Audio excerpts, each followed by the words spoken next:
aspettavi non era per te.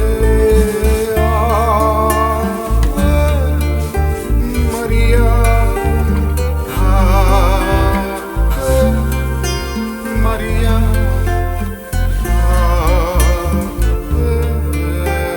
Maria, Maria, io vorrei tanto sapere da te se quando era bambino mi hai spiegato che cosa sarebbe successo di lui e quante volte anche tu di nascosto piangevi, oh madre, quando sentivi che presto avrebbero ucciso per noi. Io ti ringrazio